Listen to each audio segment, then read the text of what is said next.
क्या प्लॉट लेके cash flow निकल सकता है? देखिए, मैं आज आपको एक ऐसी कैलकुलेशन बता रहा हूं।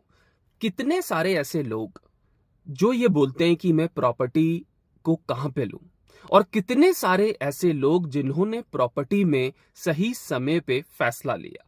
मैं आज आपको कुछ ऐसी प्रैक्टिकल कैलकुलेशंस बता रहा हूं कि आप रेंटल इनकम को कैसे ले सकते हैं, आप cash on cash return plot पे कैसे ले सकते हैं, और कैसे आप रोटेट करके, मैं ट्रेडिंग और गैम्बलिंग की बात नहीं करूंगा क्योंकि इस इंडस्ट्री में पहली प्रॉपर्टी को आपको कुछ समय के लिए समय देना पड़ेगा। मैं आपको आज एक ऐसी स्टोरी बता रहा हूं, 7 साल का एक ऐसी केस स्टडी बताने जा रहा हूं। इसको समझने के बाद अगर आप बिगनर हैं और आज आपकी एज 25 साल से लेके 32 साल के बीच में है, तो आज वो बीज आप लगा दीजिए। बिना बीज लगाए आपको फल नहीं मिलने वाला। अगर आप शॉर्टकट से जाएंगे तो भारी नुकसान हो सकता है। 7 साल पहले या 10 साल पहले, करीब 10 साल पुरानी बात है, एक क्लाइंट ने एक प्रॉपर्टी को फाइनल किया। उस टाइम पे वहां उस एरिया में थोड़ा सा माहौल बाकी कंपैरिजन दूसरे प्रोजेक्ट से बेहतर था। वहां पे उन्होंने उस प्रॉपर्टी को प्लान किया जिसकी साइज था 1500 स्क्वायर फीट की प्रॉपर्टी। 1500 स्क्वायर फीट की प्रॉपर्टी उन्होंने क्यों ली वो मैं आपको बताता हूं, क्योंकि उनका ये प्लान उस समय पे था कि मैं शिफ्ट होऊंगा। उनको ये नहीं पता कि उससे पहले बहुत अच्छे अच्छे प्रोजेक्ट फ्यूचर में आ सकते हैं। कोई बात नहीं, मगर अगर वो इंतजार करते अच्छे प्रोजेक्ट का तो वो लेट हो जाते। वो प्रॉपर्टी को उन्होंने फाइनल कर दिया। अब जब उनका मन हुआ कि मुझे यहां शिफ्ट होना है, तो उन्होंने देखा यहां पे बिल्डर ने प्लानिंग को चेंज कर दिया और लोगों ने 1500 स्क्वायर फीट के ऊपर 750 के 2 कंस्ट्रक्शन कर दिए।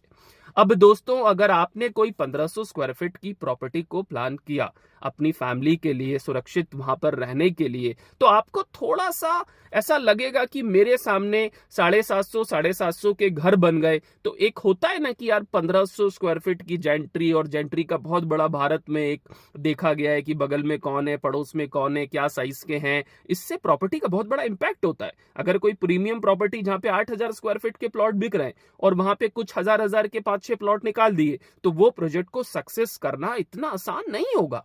क्योंकि जो 8-9 हजार का ले रहा है वो चाहेगा कि उस टाइप के लोग वहां पे आए। मगर जिन्होंने उस प्रॉपर्टी को वहां पे फाइनल किया था, उनको एक अपॉर्चुनिटी दिखी, और अपॉर्चुनिटी आपके पास भी रहती है, मगर आप इस अपॉर्चुनिटी को हमेशा खोते हुए चले जा रहे हैं। उन्होंने उस बिल्डर को उस प्रॉपर्टी को बेच दिया। सबसे पहली बात, उनकी प्रॉपर्टी बहुत आसानी से बिक गई, क्योंकि जब कोई चीज बिकती है तो जो लेता है वो अपना प्रॉफिट देखता है, और बिल्डर को वहां पे प्रॉफिट आसानी से दिख रहा था। वो 750 के बना के बेचता तो उसकी प्रॉपर्टी बहुत आसानी से बिक जाती। जो पैसा आया क्लाइंट के पास, उन्होंने और अच्छे एक प्रीमियम प्रोजेक्ट में प्रॉपर्टी को प्लान कर लिया। अब दोस्तों, समझने की कोशिश आपको करनी पड़ेगी, क्योंकि अगर आप इस कैलकुलेशन को नहीं समझेंगे तो आप अभी भी प्रॉपर्टी में बहुत बड़ी बड़ी गलती कर रहे हैं और इंतजार कर रहे हैं अच्छी प्रॉपर्टी का। जब उन्होंने वो प्रॉपर्टी 7 लाख रुपए में ली थी, मान लीजिए 10 साल पहले, और वो प्रॉपर्टी मान लीजिए 30 लाख रुपए में बेची, तो कितना प्रॉफिट उनके पास आया। हमेशा याद रखिए, जब आप प्रॉपर्टी बेच के उससे कोई हायर वैल्यू की प्रॉपर्टी को खरीदने जाते हैं, तो आप लीगल लेवल पे अपने टैक्स को कम या बचा सकते हैं। ये हमेशा याद रखिए, क्योंकि आपने प्रॉफिट को, प्रॉपर्टी के प्रॉफिट को प्रॉपर्टी में लगाया, और वो प्रॉपर्टी हायर वैल्यू की प्रॉपर्टी थी। तो बड़े जितने भी इन्वेस्टर होते हैं वो ऐसे ही रोटेट करते हैं, मगर मध्यम वर्गीय परिवार हमेशा से कैश को ज्यादा फोकस करते हैं और कैश के पीछे पड़ जाते हैं कि जल्दी कैश मेरी जेब में आए, और वो डेट में चले जाते हैं। क्योंकि माइंडसेट ऐसा होता है कि बहुत जल्दी नई नई चीजें खरीदने का उनको एकदम से शौक आ जाता है, और वो लॉन्ग टर्म विजन नहीं रख पाते। उन्होंने एक शानदार प्रॉपर्टी को 30 लाख रुपए में खरीदा और प्रीमियम प्रॉपर्टी को खरीदा। अब इस कैलकुलेशन को आप समझने की कोशिश करें। 7 लाख रुपए की वो प्रॉपर्टी खरीदी, 30 लाख में बेची, 23 लाख का प्रॉफिट आया, और 27 लाख में बेची और 30 लाख में खरीदी, तो प्रॉफिट कितने का आया? 20 लाख का प्रॉफिट आया उनके पास, और उनके पैसे आ गए जो उन्होंने पैसे लगाए थे, और 30 लाख की प्रॉपर्टी खरीद ली। अब इस टोटल अमाउंट को उस नई प्रॉपर्टी से आप कैलकुलेट करेंगे तो रेट पर स्क्वायर फीट उनके हिसाब से कम आएगा, बिल्डर के हिसाब से वो लोकेशन पे उनको बिल्डर ज्यादा रेट में बेच रहा है। कंपैरिजन कर रहा हूं, ज्यादा रेट में नहीं बेच रहा इनकी प्रॉपर्टी से। तो दोस्तों, अब कितना आसान हो गया प्रॉपर्टी को लेना। अभी इसी समय आप अपने शहर में निकलने की कोशिश करें, देखें अच्छी प्रॉपर्टी, अच्छे बिल्डर को देखें। मैं कोई फाइनेंशियल एडवाइजर नहीं हूं कि आप जाएं और प्रॉपर्टी को फाइनल कर लें इस कैलकुलेशन के बाद। वो गलती आपको नहीं करनी।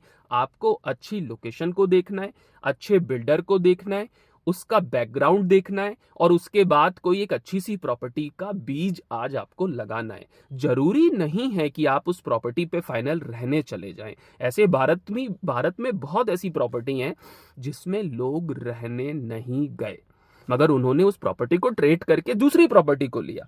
अगर आप ये काम नहीं करते, अगर वो ये काम नहीं करते, तो आज उनको कितने पैसे देने होते? 10 साल बाद 30 लाख रुपए देने होते, जहां उनका 8-9 लाख रुपए में एक उनको बेहतर प्रॉपर्टी मिल गई जिसकी आज कीमत बहुत अच्छी हो गई। तो दोस्तों, इन कैलकुलेशन को समझने के लिए आप मेरे चैनल को सब्सक्राइब जरूर कर लेना, क्योंकि मैं डिटेल्स में बहुत अच्छे अच्छे कैलकुलेटिव वीडियो आपके पास लाऊंगा, जो आपको जिसकी कैलकुलेशन को समझ के प्रॉपर्टी में अपने कदम को कैसे कैसे कैसे आगे बढ़ाना है, वो एक एक चीज आपको मैं बताऊंगा, जिससे कि आपको समझना बहुत आसान हो जाए। क्योंकि प्रैक्टिकल कैलकुलेशन, प्रॉपर्टी तो बहुत है कि नोएडा में 2 BHK ले लो, 3 BHK ले लो, 4 BHK ले लो, मगर वो प्रॉपर्टी के पीछे की स्टोरी को, स्क्रिप्ट राइटिंग को लिखना बहुत जरूरी है। मेरे दोस्त ने कोई प्रॉपर्टी को खरीद लिया तो उसका मतलब ये नहीं है कि मुझे भी वो प्रॉपर्टी खरीदनी है।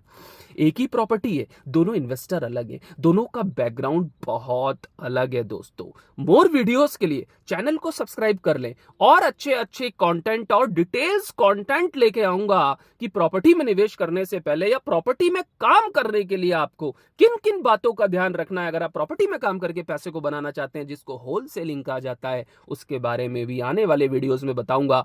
वीडियो अच्छा लगे तो लाइक जरूर करें, कंटेंट मिस हो जाएंगे, सब्सक्राइब का बटन दबाना, इस चैनल को सब्सक्राइब कर ले। बहुत ही शानदार वीडियोस, बहुत ही शानदार कंटेंट, मेरे पिछले 15 से 16 साल का एक्सपीरियंस आपके साथ लेके आऊंगा, जिसमें मैंने बहुत अलग अलग लोकेशन पे अलग अलग कंपनी के साथ काम करके और करीब 47,000 से ऊपर लोगों से मैं मिल चुका हूं और लोगों को स्ट्रेटजीज के बारे में बता चुका हूं, जिसको इंप्लीमेंट करके लोगों ने बहुत अच्छे मुनाफे को कमाने की कोशिश करी और बहुत अच्छा मुनाफा उनका आज आ भी रहा है। Thank you very much, take care, God bless you.